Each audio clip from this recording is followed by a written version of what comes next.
O me hablan español o me hablan español una de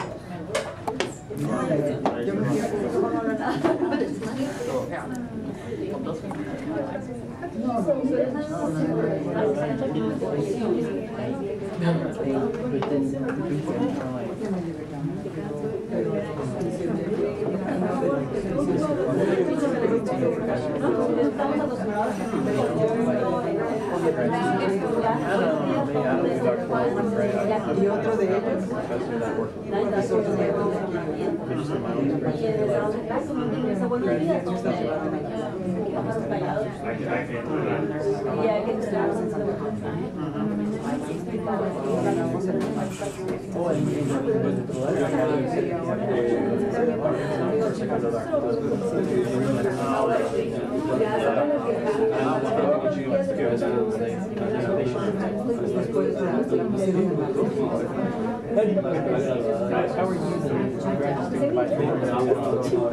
¿Está bien? Sí, no, es que estamos buscando aquí.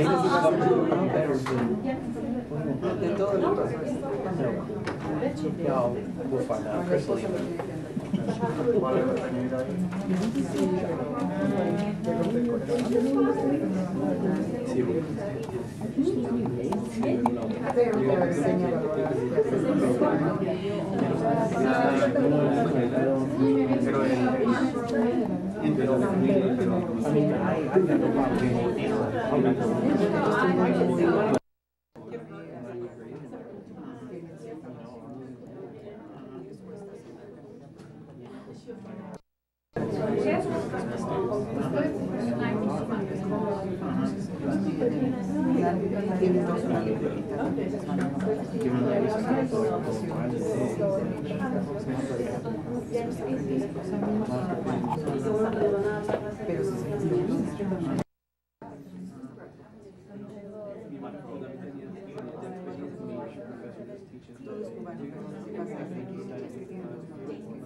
Before we get started, how many of you are teaching from the Puntos de Partida program for the first time ever? I promise it will help the lots of fun activities. Is this everybody doing, or because technically we're not starting till 1 minute? Hola Sara, ¿cómo estás? Extrañando tus galletas. Son más sabrosas que esas.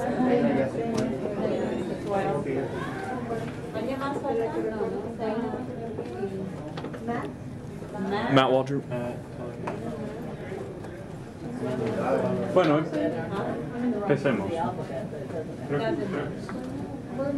Mira si Marta está en el otro o... Marta está en el otro. No, Marta. O Mateo.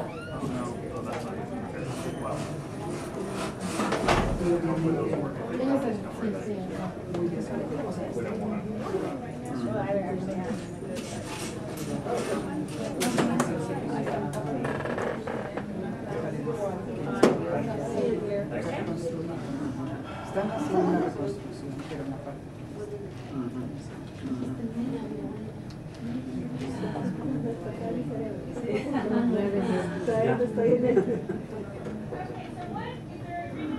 Okay, my cue. Yeah. So this part of the presentation is on speaking and writing.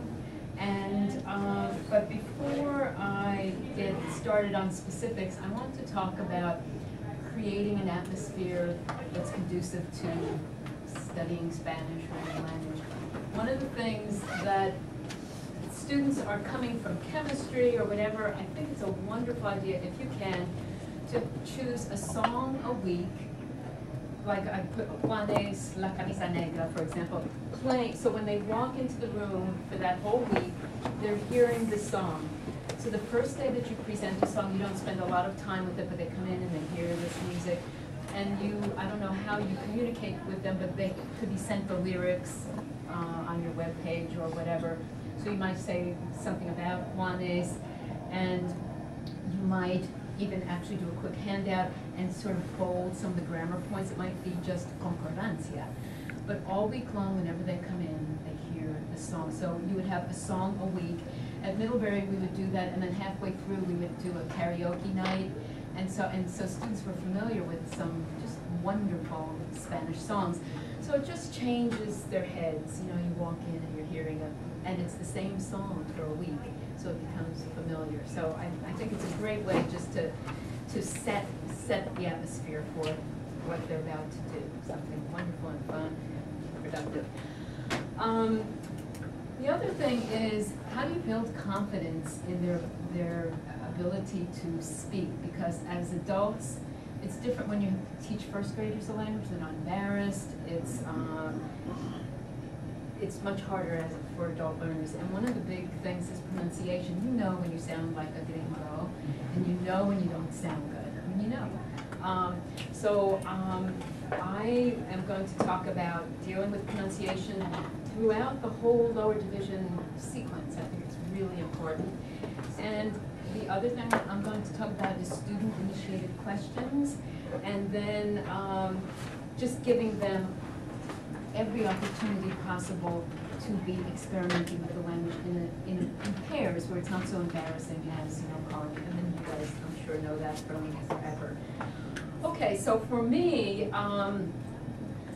I have my tres manías, the things that in pronunciation make me crazy. Everybody can have their own manías, but for me, pero and para, you know, if I pass a student to the next level and they're saying pero and para, it makes it's bad. So first of all, what I have them do is I have them say the word in English, ladder. Would you all say ladder? Ladder. Now say it again and feel what that double D feels like in your mouth in English. Ladder. Ladder. Well, that is the same sound as the single R in Spanish. So if you said pero, everyone? Pero, para. That is 50 million times better than pero and para. And so if you could get them right away, get them to understand that the single R, when it's preceded by a vowel, sounds like the English double D. Pero, para. And it's like, yes. Okay, so that's my first manía. The other is de nada. You know, where the D preceded by a vowel sounds like a soft TH. Now, if they do a strong TH, I would much rather have them say de nada than say de nada. Okay, so de nada, comida. And so that's the other thing but I do it in a fun way so they don't feel like I'm this pronunciation monster. The other thing is the aspirated T. Tango, tacos, tonos, tomar. That is problematic for me. So what I do, and I'd like you to do this, is have them say the word in English, the number 2, with your hand in front of your 2. You feel the air coming out? 2. Now the Spanish, tu. There's hardly any air. Same thing with the P. If you say Peru, you feel it, Peru, and then say Peru. Practically no air coming out. So for me, if just those 3 manías can really sink in, I would feel like I accomplished a lot. Okay. So anyway, so that's my advice part of the advice for pronunciation. A great way to warm up when they come into the classroom would be the supplement has lots of, every single chapter is pronunciation practice. So let's just do this together since you're my class, okay? Vamos a ver. Tu tía Tula tiene 30 tortillas tostadas. ¿Todos? Tu tía tiene 30 tortillas tostadas. Excelente. Mi padre y mi primo Paquito practican con su profesor Pablo Pérez. Mi padre y mi primo Paquito practican con su profesor Pablo Pérez. So, there goes my T and my P right there practicing. So it just gets you in the Spanish mood, and it keeps pronunciation in the forefront. Then I have a lot of pronunciation practices where we deal with the 5 vowels, but the theme is whatever the theme of the chapter is. So we'll just do the A. One of the things, there's a poem in for the first day of class. You know how in English speakers will go A, E, I. So it's a poem, it's A, E, I, O, U, arbolito de Perú, ¿cómo te llamas tú? And it's in, let me show you. It's in the green teacher's guide on page 1. And so it's a great way to start things out, and it's really handy. So it's on page 1, and then we have ticky tacky, all these extra little pronunciation things.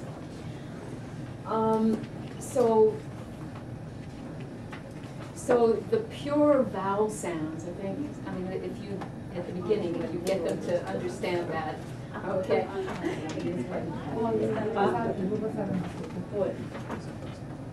Okay, so let's pretend you're my class, okay? Para repetir después de mí. Cantar, bailar.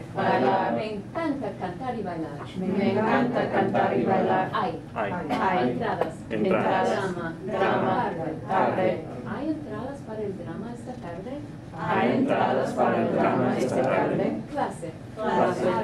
Arte. Sala. ¿Hay una clase de arte en la sala grande? Well, no, I question that one, I'm sorry. Hay una clase de arte en la sala grande. Okay. Encanta. Cerámica. España. Me encanta la cerámica de España. Me encanta la cerámica de España. Cantante. Está al lado. Escenario. La cantante está al lado del escenario. La cantante está al lado del escenario. So then each one, this is the vocabulary of the chapter, and it's having fun with vowels. The next one is le, novela, with all the e. So anyway, I just find it's just a good way to get in the mood, okay, besides the music when you walk in, and then to do some pronunciation. The other thing is student-initiated questions. So often the questions that students practice are, ¿qué quiere decir esta palabra? O no entiendo, ¿me puede explicar? Well, what we really are trying to do is have the students initiate content questions. I work a lot in study abroad, and they live with host families. And the things, being a question maker yourself is crucial to start conversations. So by encouraging them to be good question makers, we empower them to take charge of their own information exchanges, and that's really important. I'm going to show you some ways to do that. So I'll show you warm-up questions, Jorge el Curioso, el Preguntón, el Dibujo del Día, closed paragraphs, and different techniques for helping students be question makers. So the first is an exercise that is in chapter 1 in the supplement. So you would put this up and you would say, okay, I want you to make a list of questions for La Profesora Gil, El Señor Miranda, and Marcos, using, these are just simple AR verbs, nothing irregular, and the question words that they've learned so far. So that's the beginning of making questions, and then after they make the questions in pairs, then you would turn to two people in back and you would ask the questions so that they get the answers. But this is more fun. The supplement has many, many, many pictures in it, and you could just take a picture and fashion it any way you want. So this exercise I call my Curious George, Jorge Curioso, wants to know everything. So you would project a picture and you would ask students to think about it as a real scene. You just, you're a new student and you want to get the lay of the land. what are some questions you might ask? What are some questions that you might ask, or students say of levels 1 and 2 would ask? ¿Qué come Isa? ¿Qué comienza? ¿Dónde están? ¿Qué estudia Tere? ¿Es su novio? ¿Qué hace Pepe? ¿Qué hace Pepe? ¿Cuánto cuesta la comida? So just questions, and just see if they could come firing at you, just so that this is something they know they have to do. They have to be good question makers. Then this one, I usually divide the class into 3 groups, and group 1 will make a list of questions. They have to be, you know, sort of fun pictures, a list of questions for each of these, and then they change partners and ask them the questions, and they have to invent the answers. So what might a couple of questions be for the first picture? Marco tiene una nueva novia. And what, when you look at that, what do you see going on? What might a question be? Está muy fea. ¿Cómo se llama? ¿Cómo se llama la nueva novia? ¿De dónde es? la novia? ¿Qué lleva la nueva? ¿Qué lleva? ¿Qué tipo de música le gusta? ¿Qué tipo de música le gusta? ¿De dónde es la Y ¿Cuántos años tiene? Sí, algo sobre el perro que parece ser tan sospechoso el perro. ¿Qué piensan los padres de él? ¿Qué piensa? Sí, okay. And so you can see those questions. Then when you go to ask the questions, they're using the stem changing verbs. There's lots happening. And here with these little angelitos, questions. ¿Cuántos años tienen los angelitos? ¿Cuántos años tienen en la otra clase? ¿Qué fuma? Okay. And then we have Paco, siempre llega tarde a la oficina. So, ¿Por qué? ¿Qué le pasó a Paco? Sí que tienen las mejillas, eso quiero preguntar. ¿Qué tienen las mejillas? So anyway, there are pictures that would elicit natural questions. So once again, it's getting them very comfortable with actually asking questions and not grammar questions. The other thing that so often we create a closed passage that has a lovely content to it, and if they see the yod and they see poder in parentheses, they just put yo puedo, and they don't, this wonderful content that the context that you created, they don't pay attention to. So for years in my tests, when I do a closed passage, I always add credit for 2 questions. You would not ask a question that would be so obvious that the answer's in there. You would ask a question to get more information. So it's always part of the way that I deal with the closed passage. So they pay attention to the context and they practice their question-making abilities. So anyway, those are just 3 things that I wanted to share. One is creating an atmosphere through music, keeping pronunciation alive throughout the lower division sequence, and then helping students initiate their own questions. Okay? So now what I'd like to talk about is some specifics within the Punto y Aparte program, both in the text and in the supplement. You'll notice, and if you want to take a look on page 131 of the textbook, many exercises throughout the textbook, the paso dos will be a communicative speaking exercise. So on page 131,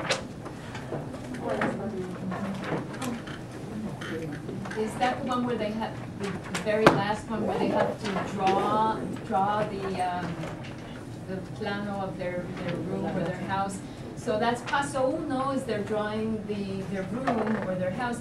Paso dos is where they're describing this to a partner who is not looking at the plan. So that would be a speaking activity. So throughout the text, you will see this a lot. There is always an opportunity in paso dos to share information, which turns out to be a speaking activity.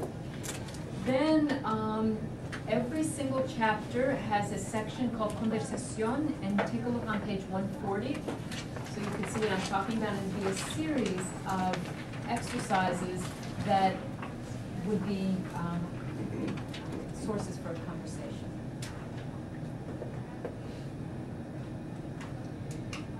The writing, there are many mini writing opportunities, but there's one major composition at the end of each chapter, and in this one it's called Una semana típica para estudiantes universitarios. And then there's a preparation step, there's a writing step, editing step, and then time to turn in the final version. That is probably in chapter 5. But every chapter will have a write an essay opportunity. What I'd like to talk about before your students write is the importance of the brainstorming activity. And I have two suggestions. One is the use of community property circles and fichas, or flashcard preparation. The other is peer editing, how important that is. But peer editing has to be pretty limited. So what I usually do is have them exchange compositions, and this would not be more than a 10-minute activity. Read the composition and just check for agreement, noun, adjective, agreement. It's just so amazing that somehow concordancia gets left by the wayside. It's taught in the first few chapters, and it's absolutely amazing how students can be using the subjunctive and they still have numerous agreement problems. So my suggestion is to make this an issue early on, and I have many opportunities in the supplement where students are dealing with agreement. The other thing would be, once again, I love them to be question makers. You read your partner's essay, and you ask 2 questions to get more information, so that when they do the rewrite, they rewrite with agreement, and they flesh out the paragraph. For example, if you're talking about mis primos, and you want to know more about su prima Alicia, pues ahora dónde vive ahora, tiene de qué estudia. I want to know more about her because she seemed interesting.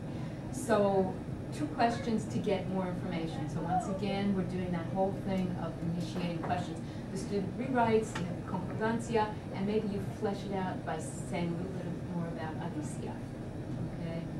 So let's look at community property circles. So before they go home and write, one idea would be to say, okay, this is una semana típica para los estudiantes universitarios. What are some of the words we're probably going to need in our essay? And they throw out words. Everybody and we fill the circle. And students take notes. If you don't like just the openness of that, you could have 3 different circles. Circle to talk about activities that you do during the week. Another circle, actions, and another circle, feelings.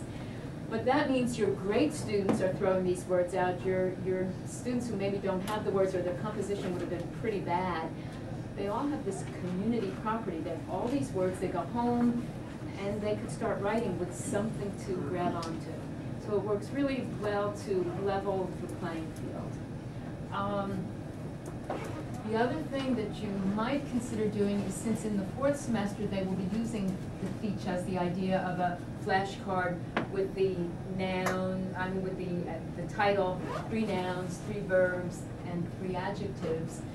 Maybe you could get them started now if you wanted, in preparation for a composition. So in this case, to talk about una semana típica, if they do a card, they should just put new vocabulary words from the chapter, and maybe a few words they had to look up in order to talk about what a typical week is. So in this case, the student put la obligación, la tarea, el gimnasio, and then these were words from the chapter, and then estresante, divertido, y genial. And so they're going to be able, they'll have this card.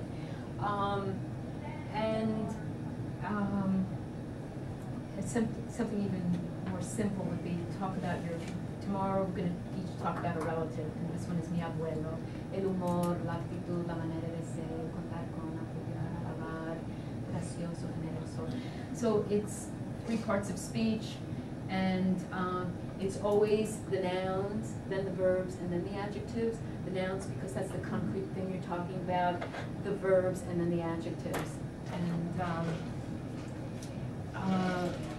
this works really, really well because, you know, they are so attached still to flashcards, but it's like mochila, backpack, and I talked about this morning about that going into short-term memory. And this, by having an advanced organizer, the title of a card, 3 nouns, 3 verbs, and 3 adjectives, if you have that conversation, the chance of maybe tomorrow, if you have a similar conversation, you might not remember all 9 words, but you're not just trying to think of that one isolated word on your flashcard.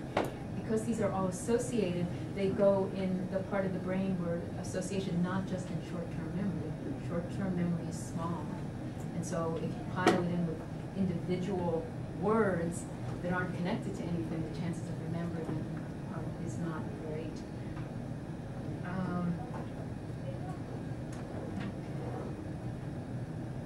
Do you send a lot of students abroad? I mean, because for this one, they go when they're living with host families. In my experience at Middlebury College, is the professors, we have to stay in the dorms with the students. We have to eat all our meals with the students, and so the conversation, like if in Spanish too, is and it's the same thing. So what we do is say, come with a feature with something you want to talk about, and that's your chuleta, your cheat sheet for the, you know, for the conversation. Bueno, ya además, and for living with host families too, like dinner conversation, you want to be able to talk about something that's not just the same old, same old. So it's really, really helpful. Any questions about the whole feature concept? So it might work for this. I think that the community property circles might work better for the first levels. What level you start using that, like at the second semester or the first semester? You know, I would tend to use the community circles for first semester, and then as you're moving towards the second and the third, and then they'll be really prepared for, you know, the concept will not be new. So are you still doing like Spanish on one side and the English equivalent on the other side? Good question. Or What I have them do is I have them put in pencil the definition right there on the front. And then once they've used the words enough and it's their word, it's your word forever, you erase it. Now, in Spain, what we have them do is on the back of the card, they write a sentence with one of the 4 of the 7 metas comunicativas. They pick 4 that they're having most trouble with, and the resident director will check it. So you would have la vida callejera en Sevilla, and 3 nouns, 3 verbs, 3 adjectives. On the back, they might put a sentence like, recomiendo que vayas al bar Giralda los lunes por la noche, and then say, bueno, si fuera tú, trataría de blah, blah, blah, blah, blah. Ayer fui a donde, so it would be 4 or 3 of the metas that you're having trouble with, because the resident director will check it to make sure that you're using the new words properly. Okay. What I'd like to do now is go over some very specific writing and speaking activities in the supplement, which is your blue.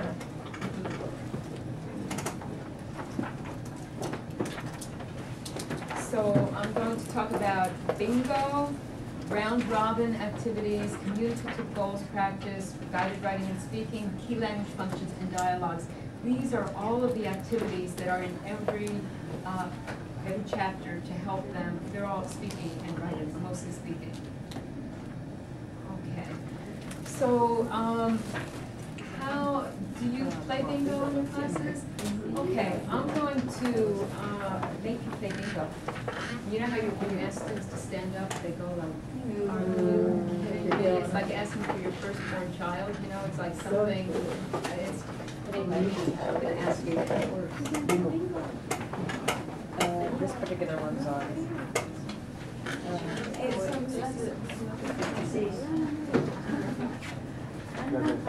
but it looks like we've got handouts. Oh, that's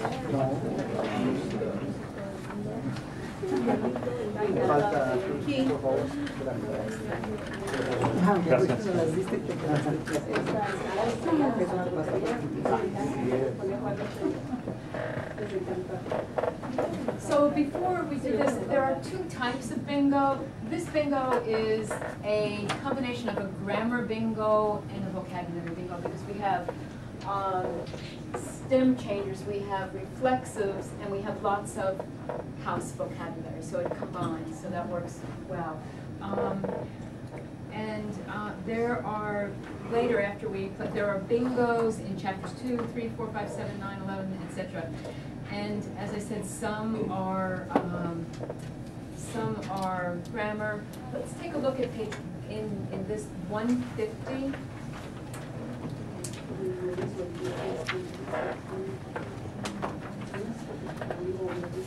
in the supplement, 150. In the supplement. 150. So this is clearly, we have bingo, because it's the predicate. Casey said, we used to get carried away. We had a bingado, and I said, oh, suena muy raro, so we have to stop doing a bingado. So on this side, it's que hiciste, so it's going to be preterite. And what's great about bingo is you ask the question in the second person singular, the answer is in the first person singular, and then the follow-up is third person. So it's just such good practice. And then que hacías de mí. So what we're going to do is we're going to just plain old stand up and do and ask. The way it works, if you haven't played bingo, is to get a diagonal or to win, you have to have a different name in every box. So you can't stand with one person asking all questions and say bingo. You have to have a different name. You can have, if it's a different line, you can ask to the same person the question. The person has to be honest because there's a follow-up that will be embarrassing if you have lied. Okay? So if you say, ¿te gusta la comida china? And you say, yeah, you say no, you say, oh, okay, and then you gotta go find another person until the person says yes and they mean it and it's true, okay? So then as soon as someone gets a line, they'll bingo and then we'll continue.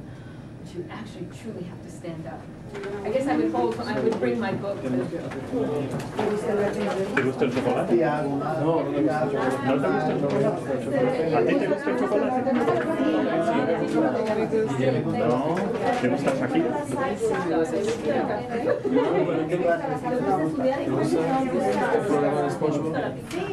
Sí, me gusta el programa.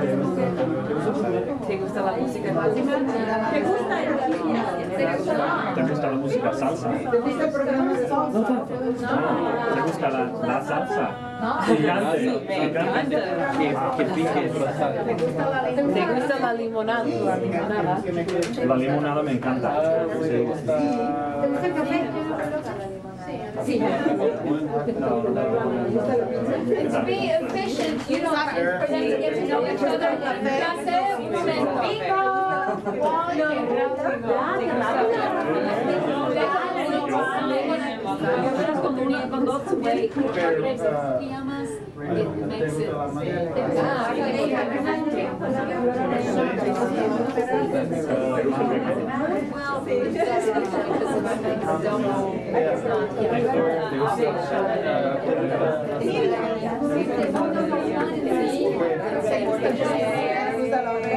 Well, in this part of saying yes. Películas o La música clásica. sí, me gusta. Sean, ¿te gusta? López. ¿A ti te gusta? ¿Cómo te llamas? Sara con H. Winner. Sarita. Ok, vamos a ver. ¿Quién no? Sara, Maravilla. ¿te gusta el café? Ahora ya vamos a hacer. Okay, so what's great about Gustav Bingo is so much happens because the tendency is to say, Cristina le gusta la pizza. Okay, exactly. So let's have, what's her name? Patricia is going to check in, okay? Ok, a ella le gusta la clase de español, a Elena le gusta la salsa, a Maru le gusta la pizza, a Alicia le gusta el café y a Guillermo le gusta Jennifer López. Now, so that is the way bingo often ends. Right. So we want more than that, okay? So what we would do is, would you read the first one? A Hilde le gusta la clase de español. Who is it? A Hilde. A Hilde, le gusta la clase de español. So now what we need to do is, after she says that, you need to fire questions at her. Can you ask some questions about the fact that she likes the class? ¿Por qué te gusta la clase? ¿A mí o a ella? A ella. Oh, a mí. Porque la profesora es bonita. Okay, más preguntas. ¿Cuándo es tu clase de español? A las 10:30. ¿Cuántos estudiantes hay en la clase? No sé. ¿Cómo se llama la profesora? Oh, no sé, es bajita, pelo negro. Habla español. Es mujer y habla español. Okay. Y no habla bien español. Okay, ¿no? the next one, Patricia. A Dana le gusta la salsa. ¿Qué tipo de salsa? ¿Picante o sosa? Salsa. Oh, yo pensé Comida de baile, ¿no? ¿Te gusta bailar salsa? Vamos a hablar de la salsa de Picante. Siempre estoy pensando en la comida. ¿Cuál salsa? ¿De cuál salsa estamos hablando? ¿De las dos? De las dos. La salsa y la sal. Entonces, ¿cuál es la pregunta? La mía es ¿qué tipo de salsa? Pero de comida. Ajá, de comida. Me gusta la salsa muy roja. No sé cuál chile usan para esta salsa. Muy bien. So can you see how that changes the whole bingo? Because otherwise Patricia would take the stage and she'd say all this. But now, all the people who answered C are it's gonna be a mini conversation. Just like, have it be like a flyer and say, and you need to, so bingo doesn't last for a half hour. So it's like, pregunta, vamos a ver. So it's just, and so almost every chapter has a bingo, or you can make up your bingos. So the other thing with gustar, one of the things that throws them off is gustar in the past tense. So you could make a bingo that is like cuando era niño or niña, and there'd be a bunch of things. So they just getting used to the gustaba and gustó, because for some reason that throws them off. So you could make your own past tense bingos.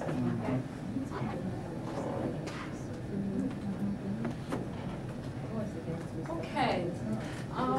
Have you used this round robin kind of concept before? I mentioned it before, how that works? No, okay. So because when students are speaking extemporaneously, first of all, that's where lots of agreement problems happen. That's where the grammar doesn't set in, but you don't want to discourage students from speaking. So the round robin activity is an activity that has three parts. Student A will describe a picture or a situation. Student B will listen carefully and ask questions to get more information. And student C is the grammar monitor. When I first thought of this, I called it the grammar police, and I think I told you Bill Glass said, no, police, the grammar monitor. So they work in these groups of three, and let's look at what we're talking about here. So you would have down below, partner A will describe one of the women, and I chose a woman because of agreement is much more likely to come up when it's a woman, okay? Include her physical characteristics, her personality, and what she likes to do, okay?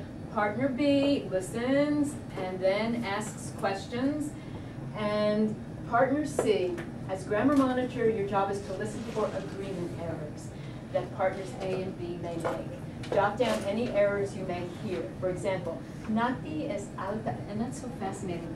Oftentimes, the adjective that comes right away, they'll get it right, and then even if it's just removed so slightly, she'll turn out to be delgado. Okay? So, right.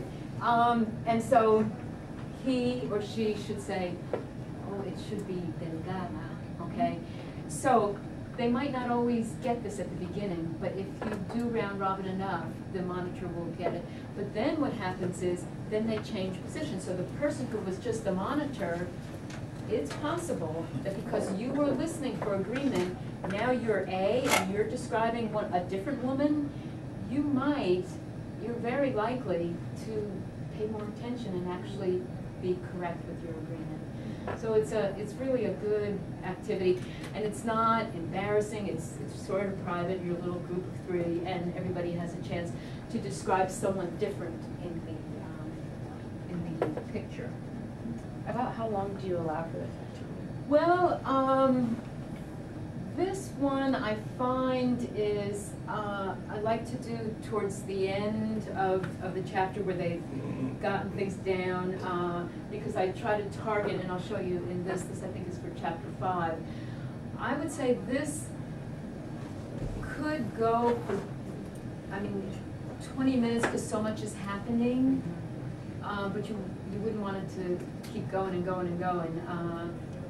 But since they have to play 3 roles, it could take time. But if you find that students are really getting something out of this, because it has so many different components, I hate for something to go for 20 minutes. As far as a lead role for your class. So in this case, what they're doing here, this is chapter 5, and it clearly routines. So here it says, you're going to describe one of the characters, personality, how they're feeling today. Obviously it's using estar, but you're not going to say, you said an estar. Okay. Then use your imagination to describe a typical day for this person. So it's routines. And then, but this time, there are never more than 2 jobs for the monitor to take. It just wouldn't be realistic. Always agreement, and then maybe one other thing. Okay, so in this case, we're saying, also listen for the proper use of the reflexive verbs. Example, Rocío es alta y delgado, levanta a las 6. Should be delgada, and it's se levanta. So it's just awareness. And it really, if you could get it to move well, and it is a really effective exercise. This shows the progression of round robin activities. If you want to take, if you want to look on page, let's look at 216.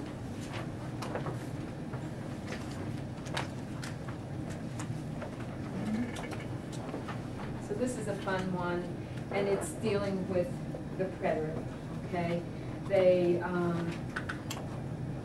So the pictures are so fun. So it's 3 parties, and the idea is describe what happened at one of the gatherings pictured above. Narrate the events that took place during the evening in the preterite, and describe how things were and how people were feeling in the imperfect. This was the beginning of preterite and perfect distinction, so I did put that in. Don't forget your connectors, primero, luego, entonces, después. And then in this case, all the partner is doing, because this is way too complicated to make a judgment, is they're writing a list of all, it says here, write down the verbs that you hear. That's all. You're not making any judgment. Before you give your feedback, circle all the preterite verbs. Give them feedback on whether or not the preterite verbs actually move to the story going forward. Okay? So it's not they're saying, oh, you didn't use it because they don't know. That would be very unrealistic. But if they just write every verb they hear and then circle the preterites, each preterite verb will play story forward in time.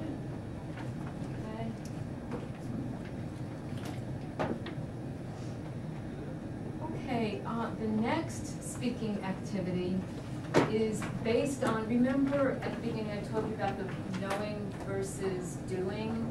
Okay, so the boxes at the beginning of every chapter will have what you, by the end of this chapter, you should be able to, I mean, let's look at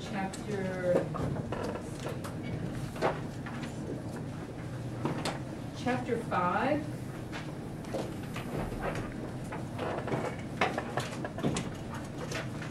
Let's look.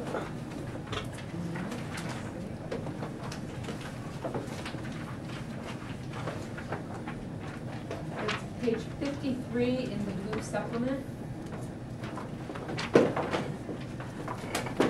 So by the end of this chapter, you should be able to discuss weekly and daily routines, describe where you live, what you should know, or step-changing verbs and reflexive pronouns.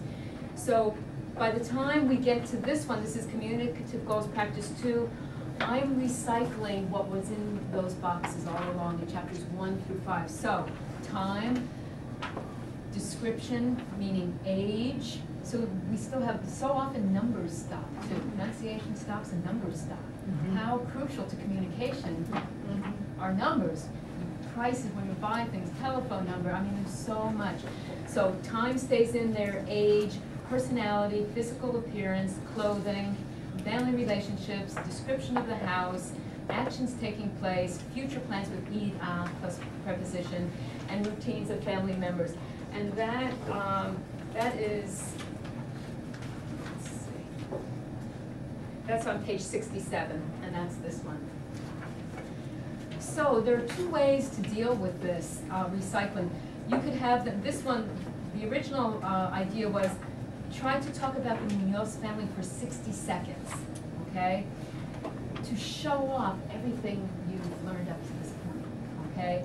So this is something they do at home, okay? They would write as much as they can. They would say, son las 2 de la tarde, la familia Munoz está en la sala de estar.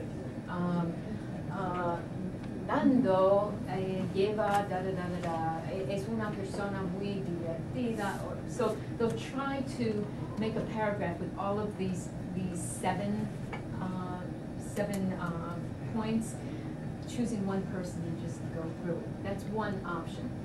The other option, if you don't feel like your students can do it as a paragraph, you could have them just do a sentence for each of these, okay?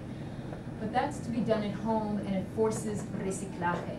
But when they come into class, what they would do is you would turn it into some kind of real-life situation. So what you would say is, the Munoz family has been on the study abroad families list for a few years, and the study abroad officer is calling to make sure that the profile of the family is the same. So, bueno, buenos días, señora Munoz. Bueno, quisiera saber un poco más de la familia, quién vive en la casa, cuántos años tiene, and so there would be a give and take in a phone conversation, okay? So, so then that means you come into class after doing your sort of contrived exercise with all of these, and you don't know what the situation is going to be. So now you're the study abroad person, you're the family, and you have a conversation so that you can update her profile to place a student. And one of the activities would, you might say, and ¿cuáles son unas actividades que ustedes hacen los fines de semana, to see if you can place a student who has similar interests. But then, now it's your turn, and what you would do, you would be the officer, and you would describe your own home as a potential host family for a foreign student. Or it could stop there, because one person asked questions and there was give and take. So it's just a way to possibly expand that. Then, the other, with all of these, I often say, okay, in pairs and have a conversation between any two people in the picture. And it could be anything, so it gives them more freedom. So this is the progression of communicative goals, practices as it goes through. You can see it's in almost like, it's every other chapter practically. Take a look at page 264.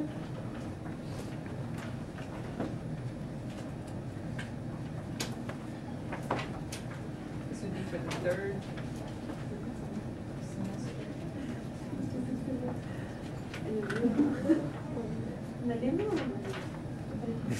So anyway, with number 5 and number 6, you can see what you recommend they do to do well in their work, and 6, what they will do with their money. So in other words, by now it's the end, it's the future, it's a subjunctive.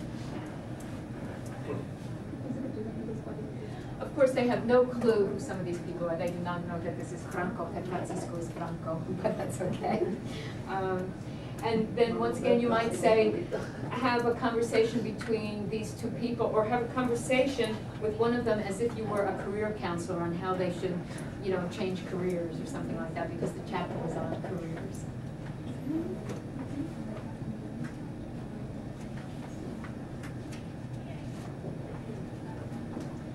Okay, the next section in the supplement is called Guided Writing and Speaking, and once again it's picture-based. So in this case, they see a picture and they are asked to answer these questions at home. And they are not in Spanish because then they could just lift the verb, lift the vocabulary. So they answer these questions. What day of the week is it? How do you know? With whom is Rosalia talking? Who is Isabel and what is she doing with her granddaughter? What is Carlitos doing? What did Doña Lupe want to do this afternoon? What time does Sergio usually wake up from his nap? So it's, once again, recycling. And now this is the writing part. Imagine you're an exchange student living with this family. Write a 100-word email home about how you spend a typical Sunday with them. Okay, so that's the writing part. The speaking part is to role play a dialogue between any two people in the drawing. Okay? And we have 2, 4, 6 of these throughout the supplement. And this is, you know, I think that this was really important to you all since you use punto y aparte in the 4th semester. How do you get them to start thinking in terms of big communicative goals, the ones that they're going to be using later on? So this is description and comparison, which are the first 2 communicative goals, but we call them key language functions, not metas comunicativas here. But we have an icon. So to construct a description, if you don't have the vocabulary, you're going nowhere. Okay, so just for them to know the importance of that vocabulary is at the center of all communication. If you don't have the words, you could, you know, think you know the subjunctive or whatever, but it's not going to help unless you have the vocabulary. So to construct the description, you need the vocabulary. The linguistic tools needed to do that with accuracy is said versus estar and noun adjective agreement. Okay, so for them to start thinking like that, this is the important thing, and this, the grammar is the tool. It's not, the grammar is not the driving force of the course. This is. And one of the things that somebody asked before was, how do you, maybe it was, you determine what they can do at a certain level. And what's so frustrating, I think the hardest semester is the 3rd semester. Because the grammar that's covered is no way going to be internalized. No, it really is not. If what we know about order of acquisition, it's just not. However, these are smart kids. They can learn forms. They can learn, and so that's the knowing part can be sophisticated. The doing part, it cannot. It's just not going to. It's not going to happen. That's why recycling description, but in the new context of the new vocabulary, that, and then by the time they get to 3rd semester, they could actually start to play with most of the siete metas comunicativas that they're really going to work hard on in the 4th semester. So I think that's extremely important, and I just found that it's so disappointing. You know, when I observe classes, I see first-year students, they're talking, lots of exchanges. You observe a 3rd semester course, and it's like, because they can't do the sophisticated things that the grammar is telling them. But there's no reason why they can't learn forms. So you should test the knowing in a different way than you test the doing, okay? And in that way, I mean, certainly they're able to memorize a rule.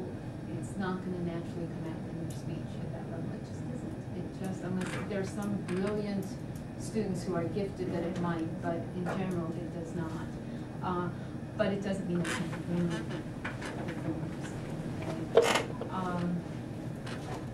So in this case, this is in the first chapter they just did description, where they described their roommate, they described their instructor, they described their craziest relative.